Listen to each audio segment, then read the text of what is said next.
650 FX. Go ahead for engine start. Alright, we'll go ahead and fire up.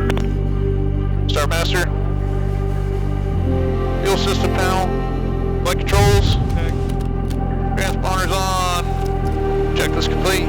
Ready to taxi. Alright, photo 1, 650 FX. We're ready when you are.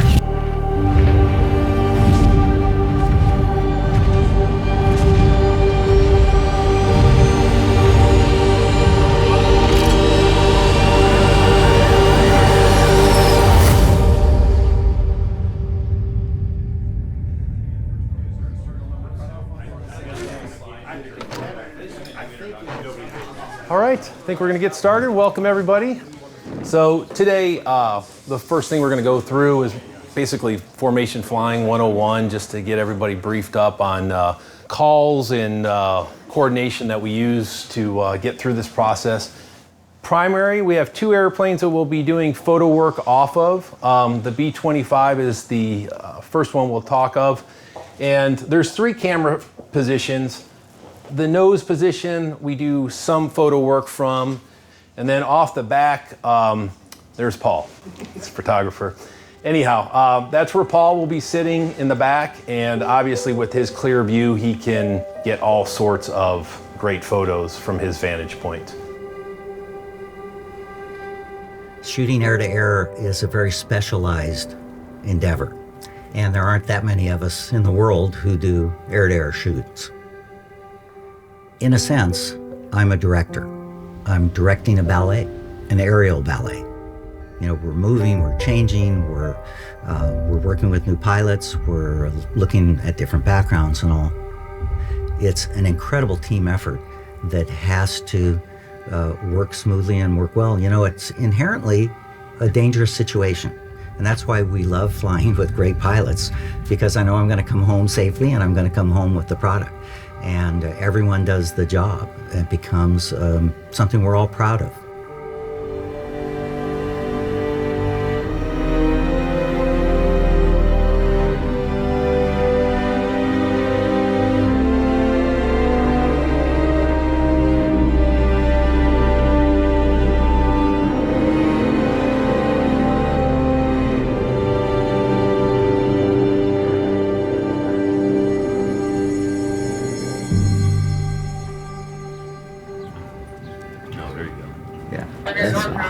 Pretty stuff. As you'll see, the guys got more comfortable bringing the plane further forward. Okay. As the shoot continued. Okay. We do different things, whether it's a print ad. Okay, and you'd rather have it in front or back here? Well, the creative aspect starts months in advance, but the overall picture from the day before, like the creative brief and the pilot brief, it's pretty in depth. Where are we going? Okay, so we're sort of getting in the groove here. I think you guys are feeling it. We're seeing a change in how you're flying. Things are making sense, and we're starting to fine-tune how we're working. For the Learjet, we've been swapping leads. There's a lot of variables. Yeah, there's a lot of variables doing this as opposed to working on a set where you have control. You can plan everything out to the nth degree and go on and light it, shoot it exactly the way you picture it. So that's sort of the frustration in that you can't plan it out exactly. You have to be very flexible, and you have to be able to see things as they pop up and see the value of them. I call those moments of opportunity. If you have an extremely well-coordinated and well-laid-out brief, you're bound to end up with something good. We're taking basically our own film set, we're taking it flying. We have a lot of freedom with that film set. We're setting shots up and lighting and composure, so our set is constantly changing. We're covering a lot of ground. I will communicate to the pilots exactly where I want them, and if they can't put the airplane safely and quickly where I want, then we'll never get the shot. So the pilots are really the heroes of the plane. For them to just be in the right position and all is very tense work. You guys give me a little throttle up here. If you feel comfortable tightening up from there, that's an amazing spot with the sun behind you. Up to you. You got it. It's very unique and very out of the ordinary from what we normally do every day. It's much more focused, and the concentration required is pretty significant.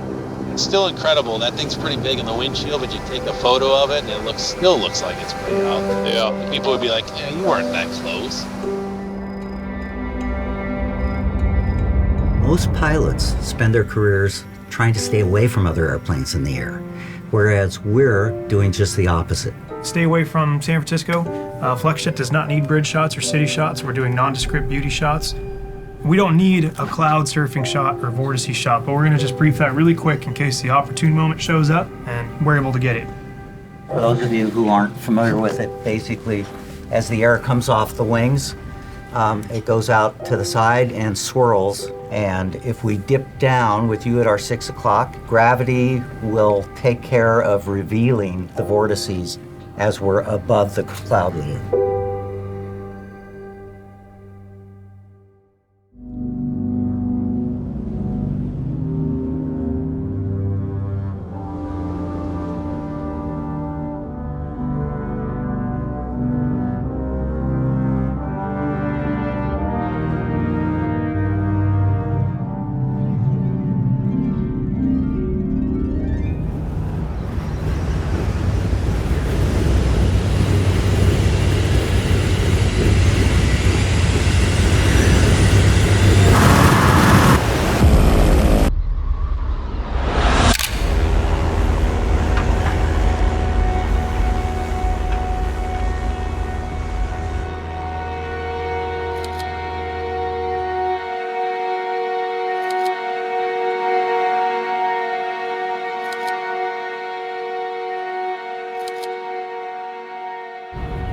Everything's so tranquil and awesome, and there's a lot of this floating and beauty and sparkles. And meanwhile, outside we're doing 300 miles an hour and we're going real fast.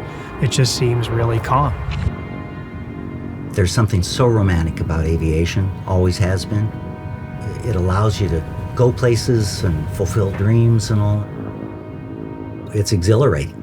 I love it. Some of the best stuff I've ever shot. Yeah. Let's go back. It's a wrap. Nice job, everyone.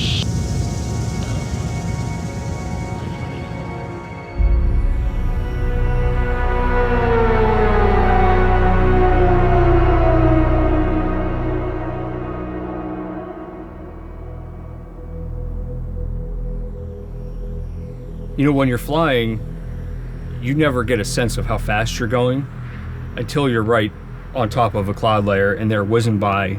That's still the part of it that it's never got old for me. I love shooting air to air.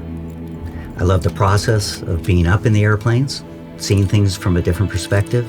I love the challenge of creating something that I hope is viewed as art, and I hope to evoke an emotion from whoever looks at these pictures. I want them to stop and look at that picture and say, wow, I wonder where that airplane's going.